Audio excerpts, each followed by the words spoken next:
Se tem uma personagem que é importante pra mitologia de Naruto, mas que ao mesmo tempo fez muita gente torcer o nariz, é a Kaguya. Ela é uma personagem que foi apresentada de uma forma corrida, mas tem uma história muito interessante. E você conhece a história da Kaguya? Vem comigo, pois nesse vídeo vamos conhecer a história completa da Kaguya Otsutsuki, desde os seus primeiros milênios e até mesmo ao seu selamento. E sério galera, quando eu estava fazendo o roteiro eu encontrei algumas informações importantes que eu mesmo já tinha me esquecido. Então fica comigo para você entender detalhe por detalhe.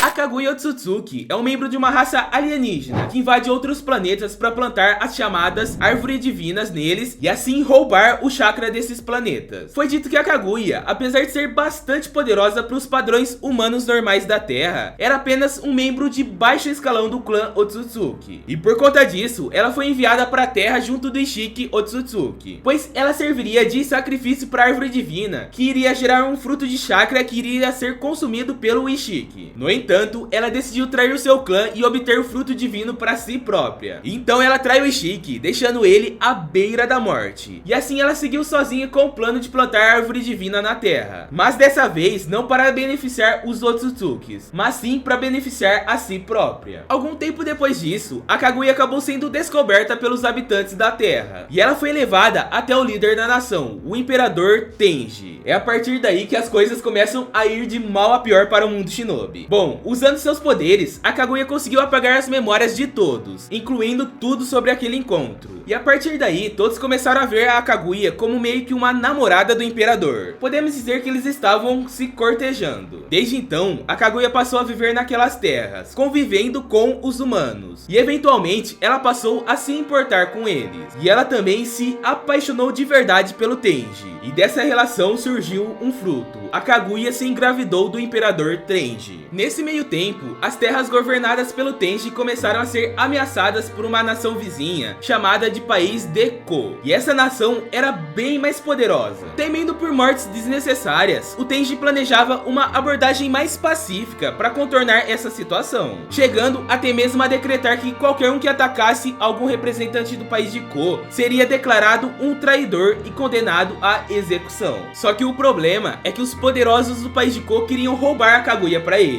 E eles atacaram a vila para sequestrar a Kaguya. E em resposta a isso, a Kaguya usou suas habilidades e matou seus sequestradores. Apesar dela estar apenas se defendendo, fazer isso quebrou a lei que o Tenji decretou. E sem escolha, o Tenji foi obrigado a tratar a Kaguya como uma traidora. E assim passou a caçá-la. Isso fez a Kaguya perder toda a fé na humanidade. Mas ao mesmo tempo, ela ainda desejava trazer a paz para aquele mundo. Sendo assim, ela decidiu que o melhor caminho seria obter poderes grandes o suficiente para encerrar os conflitos da Terra. E para isso, a Kaguya cometeu um grande tabu para sua raça. Ela comeu o fruto de chakra gerado pela árvore divina. E ao comer o fruto, a Kaguya despertou um terceiro olho que ficaria conhecido como Hine Sharingan. Ela também foi a primeira pessoa da Terra a ter um corpo imbuído de chakra. E com esse novo poder, a Kaguya acabou com as guerras e trouxe a paz para a humanidade, governando tudo como a líder de todos e sendo louvada como divindade. O povo da Terra passou a chamar a Kaguya de a deusa coelho. E enquanto governava a humanidade, a Kaguya finalmente deu à luz aos seus filhos Hagoromo e Hamura. Ao dar à luz aos seus filhos, a Kaguya distribuiu o chakra entre eles, fazendo com que Hagoromo e Hamura sejam as primeiras pessoas a nascerem naturalmente com o chakra dentro de seus corpos. Mas algum tempo depois disso, ela passou a ficar corrompida pelo grande poder que adquiriu. E sem nenhuma fé na humanidade e acreditando que os humanos estariam destinados a se destruírem, a Kaguya passou a usar o seu poder e o poder da árvore divina para criar o que talvez seria o primeiro genjutsu da história de Naruto, o Tsukuyomi Infinito. Ela fez isso para aprisionar as pessoas em seus próprios sonhos, acreditando que isso traria a verdadeira paz. E para piorar, a Kaguya descobriu que alguns membros do clã Otsutsuki estavam vindo para a Terra para reivindicar a árvore divina. Em Boruto a gente descobriu que esses seriam Momoshiki, Kinshiki e Urashiki. E para combater isso, a Kaguya transformou algumas das pessoas presas no Tsukuyomi Infinito em Zetsus brancos.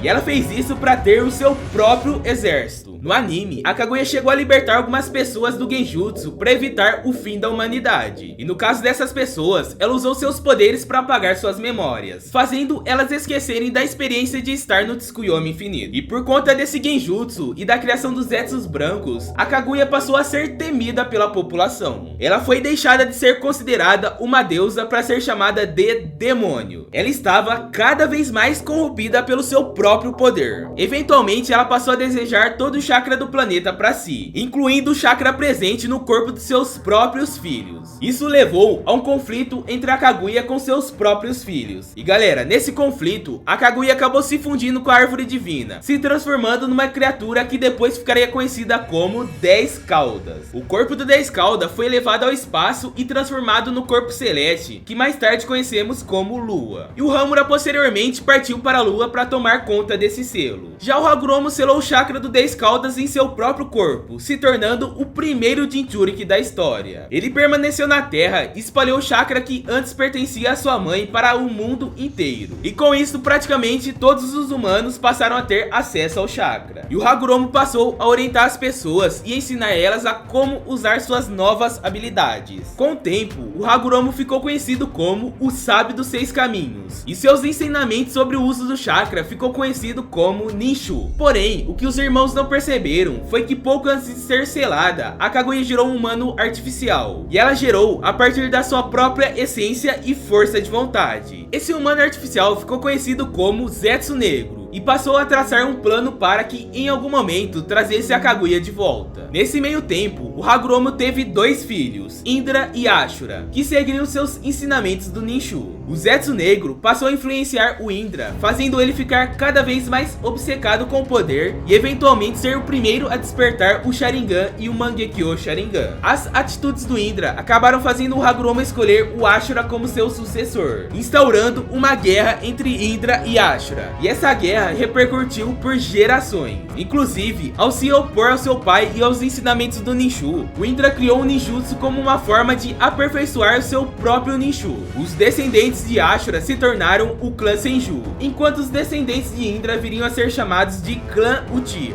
Enquanto tudo isso rolava, o Zetsu Negro sempre estava ali, plantando a discórdia e fazendo principalmente o clã Uchiha querer despertar o Rinnegan para que assim realizasse o Tsukuyomi infinito e depois trouxessem a Kaguya de volta. Esse era o plano do Zetsu. Antes de partir, o Hagoromo decidiu tomar algumas providências para tentar prevenir o retorno da Kaguya e do 10 caudas. Primeiro, ele dividiu o chakra do 10 caudas que estava dentro do seu corpo, e a partir dessa divisão ele criou as Bijus. As intenções do Hagoromo da criação das Bijus não seria só para impedir o retorno do 10 caudas, mas também para manter o equilíbrio do chakra espalhado pelo mundo. Fora isso, ele também escreveu instruções em uma pedra, revelando as verdades por trás da Kaguya, do Tsukuyomi infinito e do 10 caudas. Tudo na esperança de fazer os seus descendentes desistirem da ideia de usar o Tsukuyomi infinito. Porém, o Zetsu Negro interferiu, acrescentando uma informação a mais ali, dizendo que a realização do Tsukuyomi infinito seria a salvação para o clã Uchiha. E essa mensagem seria encontrada ali eras mais tarde por Madara Uchiha, que passou a trabalhar junto do Zetsu Negro para concluir esse plano. Enquanto Madara fazia tudo isso pensando que estava lutando pela verdadeira paz no mundo, o Zetsu Negro estava manipulando ele para trazer a Kaguya de volta. E nisso, a gente acompanha basicamente todos os eventos do anime de Naruto. E enquanto ajudava o Zetsu Negro, o Madara recrutou o Obito para ajudar ele, e assim abraçar a causa. O Obito fingiu ser o Madara e passou a influenciar o trio Yahiko, Nagato e Konan, até transformar a Akatsuki em um grupo dedicado a reunir todas as Bijus e assim realizar o Tsukuyomi infinito. Tudo isso levou até a quarta grande guerra ninja, onde todas as vilas e os clãs se uniram na aliança Shinobi para enfrentar um exército de Edo Tenseis liderado por Obito e Madara, e também um exército de Zetsus brancos. No final, os vilões conseguiram reviver o 10 caudas, e eventualmente o Madara se tornou o seu Jinchuriki, conseguindo também realizar o Tsukuyomi infinito e basicamente prendendo todo mundo no Genjutsu Supremo, ficando de fora apenas o Naruto, o Sasuke, a Sakura, o Obito e o Kakashi. E é aí que finalmente o Zetsu Negro fez o que ele foi criado para fazer. Ele empala o Madara e basicamente cobre todo o seu corpo, O chakra reunido pelo Tsukuyomi infinito, junto da essência dentro do Zetsu negro e do 10 caudas, foi o que a Kaguya precisava para ser revivida completamente. E assim surgindo a partir do corpo do Madara, Kaguya Otsutsuki de volta. E com isso, uma luta intensa entre os heróis e a Kaguya começa. Apesar da batalha ser bastante difícil, nessa altura da história o Naruto e o Sasuke estavam bem fortes. Isso porque eles receberam os próprios poderes do Hagoromo Otsutsuki, que tinha se manifestado para os dois durante a luta contra o Madara. E ele revela que os dois protagonistas são reencarnações de Ashura e Indra. Consequentemente, eles tiveram acesso dos poderes dos filhos. E graças ao Hagoromo, o Naruto desperta o chakra do Sábio dos 6 Caminhos, enquanto o Sasuke desperta o Rinnegan, permitindo que eles lutassem de igual para igual contra o Madara e depois contra a Kaguya. E com a ajuda da Sakura e do Kakashi, que recebeu temporariamente os Sharingans do Obito, os heróis usaram o Shibaku Tensei na Kaguya novamente, selando ela de novo, mas dessa vez levando o Zetsu negro junto, para que assim evitasse que a vilã ressuscitasse novamente. E assim, a Kaguya, a criadora do chakra e praticamente a precursora do mundo de Naruto como conhecemos, foi definitivamente derrotada. Mas o que não pode ser derrotado é o seu like. O seu like é imbatível, é a força que motiva o canal. Então se inscreve e ativa o sininho para não perder as próximas histórias. Na tela está passando 2 vídeos super interessantes. Inclusive um deles é um ranking de poder de todos os membros do clã Otsutsuki. Confere ele e saiba qual é o mais forte de todos. Valeu por assistir, beijos, fui!